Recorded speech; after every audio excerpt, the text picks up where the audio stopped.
When I was a kid, I got called Blondie quite a bit. It was usually old people using the term. Out of respect for my elders, I refrained from calling them geezer or old bag in turn, since, in my head at least, those monikers were about on par with calling a young boy Blondie. It felt way too feminine, even if it was accurate.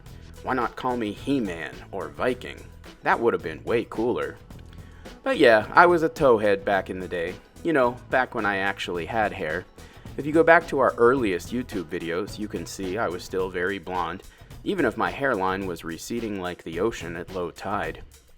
And while I'm waxing philosophical about names, why even call these brownies? Wouldn't it have been more accurate to simply call them pumpkin blondies? There's no actual chocolate in them as far as I can tell. Whatever. Aside from a few hang-ups about the product title, I really don't have any major problems with these pumpkin snacks. They were way fresher than most Trader Joe's baked goods we've sampled throughout the years. I mean, ours were super moist and soft. They almost had a fresh baked vibe.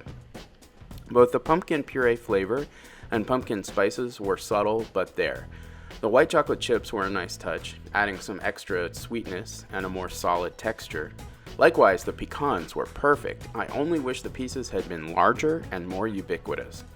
This dessert wasn't too sweet nor too rich. There was almost a carrot cake quality about these blondies. If anything, they could have used just a tad more pumpkin and pumpkin spice, but they're plenty satisfying as is. I'd buy them again next year. Sonia likes them even more than I do. $4.49 for the 8-serving container. 4.5 stars from the beautiful wifey. 4 stars from me for Trader Joe's Pumpkin Blondie Brownies with white chocolate chips and pecans. Bottom line, 8.5 out of 10. Really darn good.